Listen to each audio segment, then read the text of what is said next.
ತಪ್ಪಾಗೋಯ್ತಮ್ಮವ್ರೆ, ನನ್ನಿಂದ ದೊಡ್ಡ ತಪ್ಪಾಗೋಯ್ತು. ಈ ಪಾಪಿನ ಕ್ಷಮಿಸ್ಬೇಡಿ, ಈ ಪಾಪಿನ ಕ್ಷಮಿಸ್ಬೇಡಿ. ನನಗೆ ದೊಡ್ಡ ಶಿಕ್ಷೆ ಆಗ್ಬೇಕು ಅಮ್ಮವ್ರೆ. ಅದು ಯಾಕೆ ಹೀಗೆಲ್ಲ ಮಾತಾಡ್ತಾ ಇದೀಯ? ನೋಡು, ಆಗಿತ್ತೆಲ್ಲ ಆಗೋಯ್ತು. ಇಷ್ಟು ವರ್ಷ ನೀನ್ ನನ್ನನ್ನ ಕಾಪಾಡ್ಕೊಂಡ್ ಬಂದಿದ್ಯಾ. ಹಾಗ್ ನೋಡಿದ್ರೆ ಪೃಥ್ವಿನೂ ನೀನೇ ಕಾಪಾಡ್ಕೊಂಡು ಕರ್ಕೊಂಡ್ ಬಂದಿದ್ದೆ. ಏನೋ ಕೆಟ್ಟಗಳಿಗೆ ಹೀಗೆಲ್ಲ ನಡೆದೋಯ್ತು.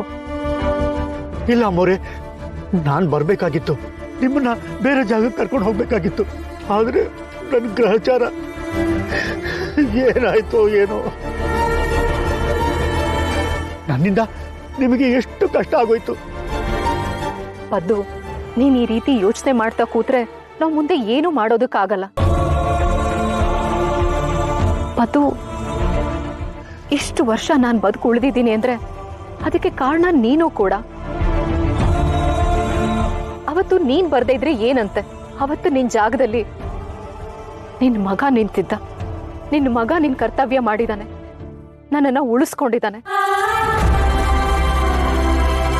ನಿಜ ಜಾಗದಲ್ಲಿ ಅವನಿದ್ದ ಅಷ್ಟೇ.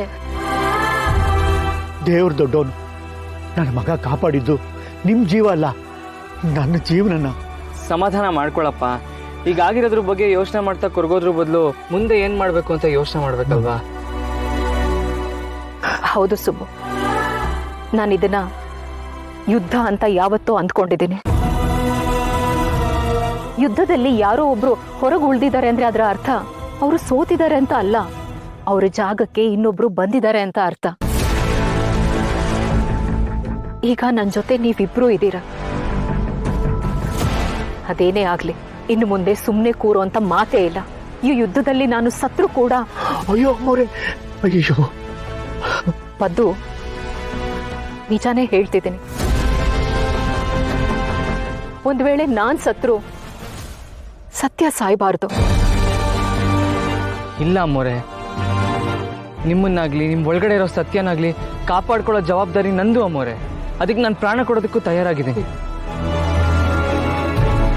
ನೋಡಿದ್ಯಾ ಪದ್ದು, ಇವತ್ತು ನಿನ್ನ ಮಗ ನಿನ್ ಹಾಗೆ ಮಾತಾಡ್ತಿದ್ದಾನೆ. ಸಾಲಿಗ್ರಾಮದಲ್ಲಿ ಅಪ್ಪನ ಎದುರುಗಡೆ ನೀನ್ ನಿಂತು ಮಾತಾಡ್ತಾ ಇದೆಯಲ್ಲ, ಅದೇ ರೀತಿ